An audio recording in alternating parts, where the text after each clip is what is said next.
Hello বন্ধুরা, সকলে কেমন আছো? আশা করছি ভালো আছো এবং সুস্থ আছো। আজকে তোমাদেরকে একবারে ভীষণ ভীষণ আপডেট আমি তোমাদেরকে দিতে চলে এসেছি। আমি না জেনে না শুনে না কিছু বলি, না গাল দিয়ে কি তোমাদেরকে না না জেনে না শুনি তোমাদেরকে কোনো খবর আমি তোমাদেরকে দিইনি, বোঝা গেল তো?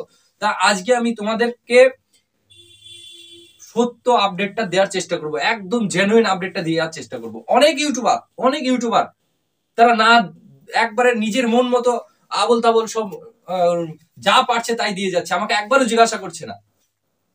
তারা আমাকে তো যখন ইউটিউবটা খুলেছিল তারা তখন তো আমাকে জিজ্ঞাসা করেছিল যে ইউটিউবটা খুলবে কি খুলবে না। তাহলে তারা আমাকে না জেনে কেন যা খুশি তাই আপডেট দিচ্ছে? এটা কিন্তু হবে না।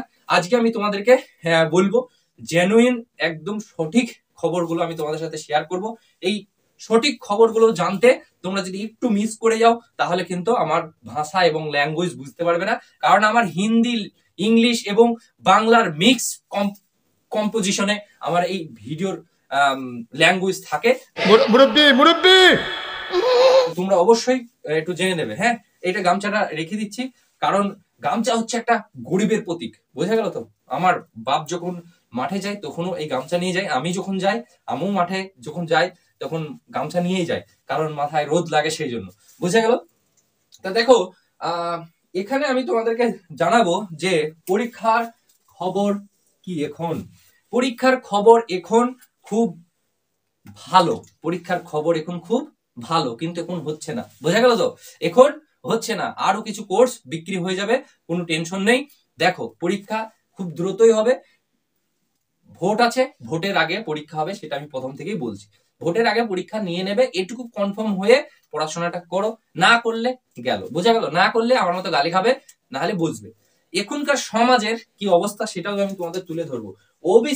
ওবিসিটা কি? তাহলে এই যে ফাইনাল ডেট দিয়েছে, ফাইনাল হিয়ারিং, বোঝা গেল তো? মানে তোমাদেরকে নিয়ে খেলা করছে, তোমাদেরকে নিয়ে আমাদেরকে নিয়ে কি করছে? খেলা করছে। সেই খেলাতে আমরা অংশগ্রহণ করেছি, তাহলে তো আমাদের খেলা করতেই হবে, তাই না? 7 তারিখে ছিল, 7 তারিখের পর 28 এবং 29 জানুয়ারিতে ফাইনাল হিয়ারিং ডেট। তুমি সান্ত্বনা হয়ে গেলে যে বাবা ফাইনাল, তার মানে তো আর কিছু হবে না। ঠিক এই ডেটে আসবে, এসে আবার একটা কিছু না কিছু তোমাকে দেবে এবং তোমাকে সান্ত্বনা দিয়ে আবার চুপ করে বসিয়ে দেবে, বোঝা গেল তো? কারণ এই ডেটে ওবিসি মিটার সম্ভাবনা 50%, আর 50% নেই, বোঝা গেল? আমি বুঝিয়ে দিলাম তোমাদেরকে, কারণ আমি জেনে শুনেই কথা বলি, না জেনে না শুনে কথা বলি না, বোঝা গেল তো? না জেনে না শুনে কথা বলি না। এবার তোমাদেরকে বলি, দেখো, তার আগে তোমাদেরকে বলি যে যারা ভালো মতো প্রিপারেশন নিয়ে আছো এখনো পর্যন্ত, তাদেরকে বলবো শুধু রিভিশন করো, অন্য কোথাও দরাদরি না করে শুধু রিভিশন করো আর মক টেস্ট দাও। মক টেস্ট আমি বানাইনি, স্যারদেরকে দিয়ে বানিয়েছি। অনেকে কমেন্ট করছিল, দাদা এটা তোমার মক টেস্ট। না, আমার না, আমি স্যারদেরকে দিয়ে বানিয়েছি। স্যাররা খুব কষ্ট করে, এটা পরীক্ষার ডেট পেলেই আমরা শেয়ার করতাম, কিন্তু তার আগেই শেয়ার করতে হচ্ছে, কারণ চোখের জল শুকিয়ে যাচ্ছে এই ডেটের আশায় বসে থেকে। এই মক টেস্ট সেটটি, কটা মক টেস্ট সেট থাকবে? 10টি, বুঝা গেল? কয়টি সেট থাকবে? 10টি। এই 10টি মক টেস্ট সেটের দাম মাত্র 50 টাকা। ক টাকা? 50 টাকা। বেশি হতেই পারে, বেশি লাগতে পারে, কিন্তু কিছু করার নাই, কারণ ওই স্যাররা তো আর ফ্রি দিচ্ছে না, ওদেরকে আর কি বলবো। কিন্তু হ্যাঁ, যারা আমার পিডিএফ ব্যাচে আছো, যারা 50-60 টাকায় পিডিএফ ব্যাচে অলরেডি আছো, তারা অনেক মক টেস্ট সেট পেয়েছো। বাইরের কারো অনেক সেট আমি ফ্রি দিয়েছি, সবাইকে দিই, এখনো দিই। প্রত্যেক সপ্তাহে একটা করে মক টেস্ট সেট ফ্রিতে দিই, প্রত্যেক সপ্তাহে। এবং নোট তো থাকেই কন্টিনিউ। তাদের জন্য আবারও এই ফ্যাসিলিটি, কারণ তাদেরকে আমি কথা দিয়েছিলাম যে তোমরা এই টাকাতে অনেক ফ্যাসিলিটি পাবে। এই পিডিএফটা তাদের জন্য 30 টাকা থাকবে, তাদের জন্য 30 টাকা থাকবে, বুঝা গেল?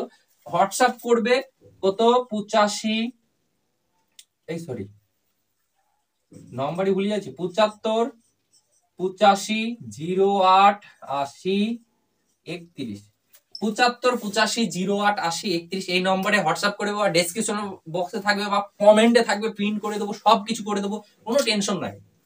নিতে মন গেলে নেবে, মক টেস্ট দেবে। যদি এখানে যদি 50 থেকে 60 70 কাছাকাছি যদি আসে 85-র মধ্যে, তাহলে জানবে তোমাকে কেউ হারাতে পারবে না, এটুকু কনফার্ম মিলিয়ে নেবে। বোঝা গেল? এটুকু কনফার্ম মিলিয়ে নেবে। তা চলো, হয়ে গেল, কোর্স বিক্রি করা হয়ে গেল তো, গেম ভেঙে দিলাম। যাই হোক, তোমাদেরকে বলি, দেখো এখনকার পরিস্থিতিটা বলি, মাঠের কিন্তু পরিবর্তন করছে, পিএমটি পিএটি পরিবর্তন হবে, কিছু হলেও হবে, যেটা জেনারেল বা আমাদের ওপরে বাঁশ আসবে, সেটার অপেক্ষায় থেকো। ভিডিওটা একটু ওয়েট করে যাও, একটু ওয়েট করে যাও, দেখো মানে খ্যাপা পাগলা লাগতে পারে, একটু দেখো, কারণ কিছু করার নেই, টাইম পাই না, যতটুকু টাইম পাই এসি তোমাদের খ্যাপা পাগলা মানুষটা একটু বকে যায়, একটু বকাটা শুনে নাও, তারপরে ভবিষ্যতে দেখা যাবে কি হবে।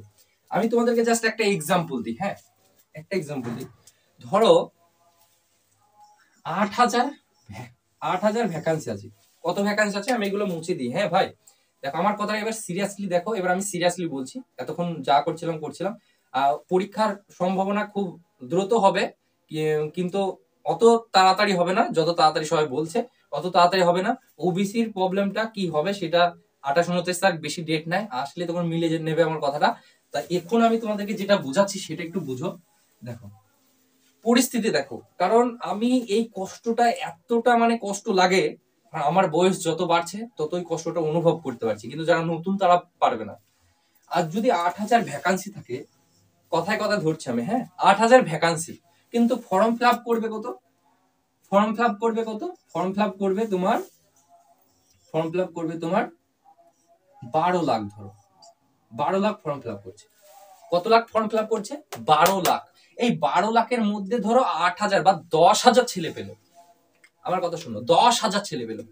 এই 12 লাখ ছেলের মধ্যে 10,000 ছেলে পেল ধরো চাকরি, আর বাকি কত থাকলো? লাখ লাখ ছেলে পড়ে থাকলো। এই একটা এক্সাম নিতে প্রায় 5 বছর লাগিয়ে দিচ্ছে। তাহলে এই যে 12 লাখের মধ্যে ধরো 10,000 ছেলে বার হয়ে গেল, আর যে বাকি ছেলেরা থাকলো তারা একটা পরীক্ষা দিতে গিয়ে 5 বছর টাইম নিয়ে নিল, একটা পরীক্ষায় 5 বছর। তারপর ধরো 5 বছর পর আর একটা আসলো, সেটাতে ধরো পরীক্ষা নিতে এই করতে ওই করতে আরো 5 বছর লাগিয়ে দিল।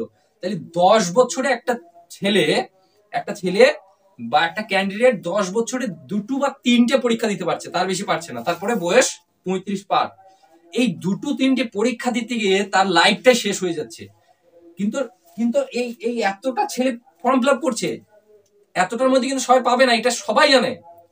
হয় 10,000 নাই 8,000 নাই 4,000 এরকম ছেলে তো পাবে, কিন্তু অতটা ছেলে ফর্ম ফিল আপ করেছে, তার মানে কি সবাই পড়াশোনা করছে। তাই অতটা ছেলে বেকার হয়ে পড়ে থাকছে, এই বয়সটা নিয়ে যাচ্ছে কোথায়? 30-35-এ। 30-35-এ গিয়ে তার আর বয়স হচ্ছে না, মাথায় টেনশন চলে আসছে, দিয়ে সে পাগলার মতো হয়ে যাচ্ছে, ফোন করছে আমাকে, করে কান্নাকাটি করছে যে আমার 31 বছর বয়স হয়ে গেল ভাই, বা আমার 30 বছর বয়স হয়ে গেল ভাই, তুই তো আমার থেকে ছোট, তা আমার কষ্টটা যে কি কষ্ট বা কি হচ্ছে সে মুখে বলার না। তা অনেক কথা, সেগুলো আমি শেয়ার করছি না। আমি বলবো ভাই, জড়হাত করে বলবো, এই রাজ্যের ওপর বসে থেকে যদি পরীক্ষা দেবো এইরকম মেন্টালিটি দিয়ে যদি সারা জীবন বসে থাকো, তাহলে কিন্তু অনেক কষ্ট পাবে, অনেক মানে কষ্টের সম্মুখীন হতে হবে, যেটা প্রত্যেকটা রাজ্যে হচ্ছে, প্রত্যেকটা জায়গায় হচ্ছে। স্টুডেন্টদের সাথে এইগুলো হচ্ছে, কারণ একটা স্টুডেন্ট যদি সে গ্র্যাজুয়েশন কমপ্লিট করে, সে যদি তার যে পড়ার যে কোর্সটা সে যদি কমপ্লিট করতে চায়, তাহলে তার বয়স কোথায় 28 চলে যায়। সেই 28 বছরে গিয়ে পরীক্ষায় বসে যে চাকরি পাবে তার সম্ভাবনা একদম জিরো। বোঝা গেল? একদম জিরো। একটা মাস্টার ডিগ্রি করতে গেলে 28 বছর চলে যাচ্ছে, কিন্তু মাস্টারের কোনো পরীক্ষা নেই। তাহলে সেই সব ছেলেগুলো কোথায় যাবে? তারা শিক্ষিত হয়ে না মুনিশ খাটতে পারবে, না মাঠে খাটবে, না লেবার করবে, না অন্য কিছু করবে। হয় কারো বাড়ি গিয়ে তার ছেলেদেরকে টিউশন পড়াবে 2-1 হাজারের বিনিময়ে, দিয়ে সারা জীবনটা ওইভাবে পার করে দিতে হয়। এই কষ্টের মধ্যে যেন, বা এই ট্রাকের মধ্যে যেন না ফেসে যাও। এই কষ্ট যারা পাচ্ছে তাদের মধ্যে যেন আমরাও না হয়।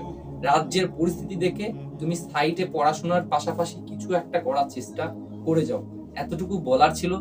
তুমি পড়ার পাশাপাশি কিছু একটা করে যাও, না হলে কিন্তু এইরকম ভাবেই কিন্তু এক সময় এসে মাথায় হাত পড়বে, কোন দিকে যাবে সেইটা খুঁজে আর পাবে না। একের পর এক টেনশনে অনেকে সুসাইড করে ফেলছে, একের পর এক অনেকে টেনশনে পাগলা হয়ে যাচ্ছে। পাগলা বলতে মানসিক ভাবে তো সে দুর্বল হয়ে পড়ছে, তাই না?